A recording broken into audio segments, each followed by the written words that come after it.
यह कहानी है जामनगर की, जहां ऋषि रहता था। ऋषि एक अच्छा बिजनेसमैन था।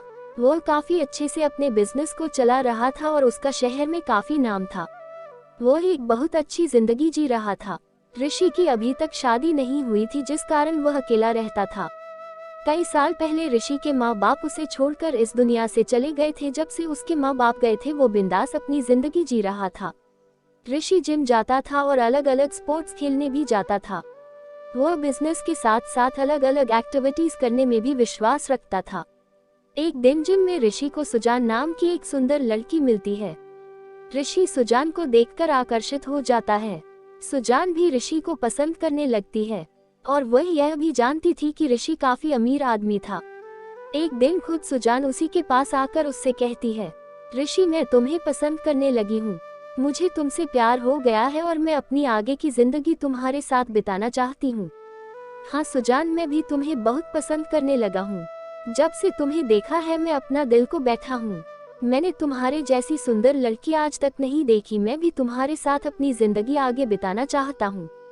सुजान और ऋषि अक्सर मिलने लगे। वो खूब बातें करते थे। जिम में भी वो दोनों अक्सर एक दूसरे के पास ही रहते थे। एक दूसरे के क्लोज ही रहना पसंद करते थे। एक दिन ऋषि के चाचा आते हैं। ऋषि अपने चाचा को बहुत मानता है, क्योंकि जब से उसके माँ बाप गए थे उसके चाचा ने ही उसको संभाला था, तो वो उनकी बहुत इज्जत करता था। ऋषि के चाचा अगर उसे कहते हैं, ऋषि, मैंने तेरे लिए एक लड़की पसंद कर ली है, उसका नाम प्रिया है और वो मेरे दोस्त की ही बेटी है। वो बहुत ही संस्कारी और पढ़े लिखे लड़की है।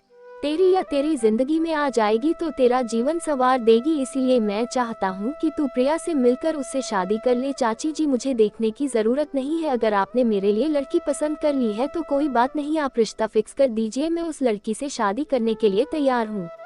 उसके चाचा यह बात सुनकर बहुत खुश हो जाते हैं और वह प्रिया से उसका रिश्ता तय करने के लिए वहाँ से चले जाते हैं। जैसे ही चाचा जाते हैं, ऋषि तुरंत सुजान को फोन मिलाकर कहता है, सुजान, मेरे चाचा ने मेरे लिए लड़की पसंद कर ली है। मुझे उसी लड़की से शादी करनी होगी। मुझे समझ नहीं आ रहा कि मैं क्या करूं। तुम्हें कुछ ऐसा बताओ ना कि मैं उस लड़की से शादी ना कर पाऊं, और मैं चाचा जी से भी रिश्ता खत्म नहीं करना चाहता। ऋषि, तुम्हें ऐसा करने की कोई जरूरत नहीं है। तुम उस लड़की से शादी कर लो। वह बीवी बनकर तो तुम्हारे घर में आएगी, पर बीवी के साथ जो काम होते हैं वो सब मैं ही करूंगी। सुहाग रात तो मैं ही तुम्हारे साथ मनाऊंगी। वो सिर्फ नाम की तुम्हारी बीवी होगी, असली बीवी तो तुम्हारी मैं ही रहूंगी। ऋषि यह सब सुनकर बहुत खुश हो जाता है और वह प्रिया से शादी कर लेता है। सुहाग रात वाले दिन ऋषि जैसे ही कमरे में आता है, प्रिया का इंतजार कर ही रही होती है और 2 गिलास दूध रखे होते हैं। ऋषि ग्लास में नीम की गोली मिला देता है और प्रिया को पिला देता है। प्रिया यह देख लेती है और ऋषि की आंख चुराकर वह दूध फेंक देती है। ऋषि सोचता है कि प्रिया ने वह दूध पी लिया है और प्रिया सोने का नाटक करती है। जैसे ही प्रिया सोने का नाटक करती है, तभी उसके कमरे में किसी के आने की आहट होती है। प्रिया देखती है कि एक लड़की आती है और वह उसके ही बिस्तर पर उसके पति के साथ सुहागरात बनाती है। ये सब देख प्रिया बहुत दुखी होती है। अगले दिन प्रिया ऋषि से कहती है, तुमने मुझे धोखा दिया। अगर तुम्हारी जिंदगी में कोई और लड़की थी तो तुमने मुझसे शादी क्यों की? तुमने मेरी जिंदगी बर्बाद कर दी। तो उस रात मुझे नींद की गोली दे रहे थे वह, तो मैंने तुमसे आंखें चुरा कर उसको पिया नहीं, और मैंने वह फेंक भी दिया था। और अगर मैं उसे पी लेती तो मेरे सामने तुम्हारी सच्चाई कभी नहीं आती। मैं तुम्हारे साथ नहीं रह सकती। मैं अपने घर जा रही हूँ और तलाक के पेपर तुम्हें मिल जाएंगे। ऋषि तुरंत सुजान को फोन करता है और उसे सारी बात बताता है। सुजान उसे कहती है, यह तो अच्छा हुआ कि वो खुद ही तुम्हें तलाक देने के लिए मान गई।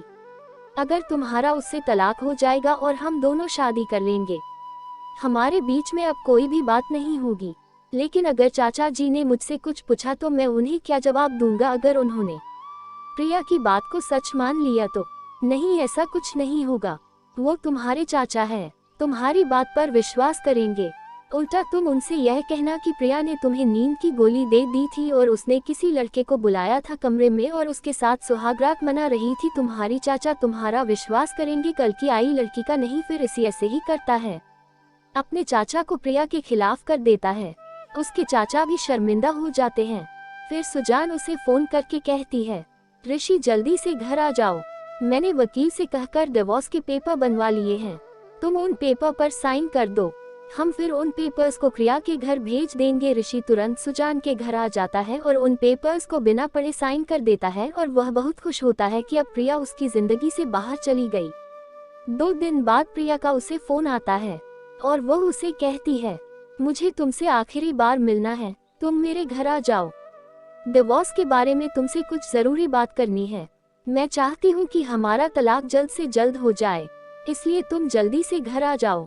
ऋषि तलाक की बात सुनकर बहुत खुश होता है और वह जल्दी से प्रिया के घर पहुंचता है। जैसे ही दरवाजा खोलकर अंदर जाता है तो वह देखता है कि प्रिया, सुजान और एक लड़की तीनों एक साथ बैठी होती है। वह तीसरी लड़की को देखकर चौंक जाता है, जिसके हाथ में एक बच्चा भी था। फिर प्रिया उससे कहती है, पहचाना तूने इस लड़की को? यह कोई और नहीं, मेरी बहन है जिसको तूने कॉलेज टाइम में धोखा दिया था। इसने तुझसे प्यार किया था और प्यार में इसने अपनी सारी हदें पार कर दी थी, जिसकी वजह से यह प्रेग्नेंट हो गई, लेकिन तूने इसके बच्चे को अपनाने की बजाय इसे धोखा दिया और बच्चा गिराने के लिए बोल दिया। हम तीनों बहन ही हैं, खुद दीदी, प्रिया और मैं सबसे छोटी हूँ। यह हम तीनों का ही प्लान था, तुझे तेरे किए की सजा देने का। तुझे बहुत घमंड है ना अपने पैसों पर और लड़कियों की जिंदगी के साथ खेलने का। आज हम तीनों ने मिलकर तेरी जिंदगी के साथ खेला है। जिस पैसे का तो इतना घमंड करता था, आज वो पैसा तेरा नहीं, इस बच्चे का है और मेरी बहन का हो गया है। आज के बाद तेरे पास कुछ नहीं है, तेरा घर, फैक्ट्री, सब कुछ दीदी और इस बच्चे के नाम हो गया है। अब तुम निकल सकता है यहाँ से, तुमने मुझे धोखा दिया। अगर तुम इस बच्चे को अपना लेते तो आज हम तीनों एक साथ बहुत खुश रहते। तुमने इस बच्चे को मारने के लिए कह दिया था, लेकिन मैं तो माँ हूँ ना, मैं अपने बच्चे को मार नहीं पाई, लेकिन मैंने उस दिन ही ठान लिया था कि तुम्हें तुम्हारे किए की सजा जरूर दूंगी और आज मैंने वह कर दिया। अब मेरा तुमसे कोई रिश्ता नहीं है और ना ही कभी मेरे बच्चे का होगा, जाओ यहाँ से। उन तीनों बहनों ने मिलकर ऋषि को एक सबक सिखाया। ऋषि भी अपने किए पर बहुत शर्मिंदा होता है और चुपचाप वहाँ से चला जाता है।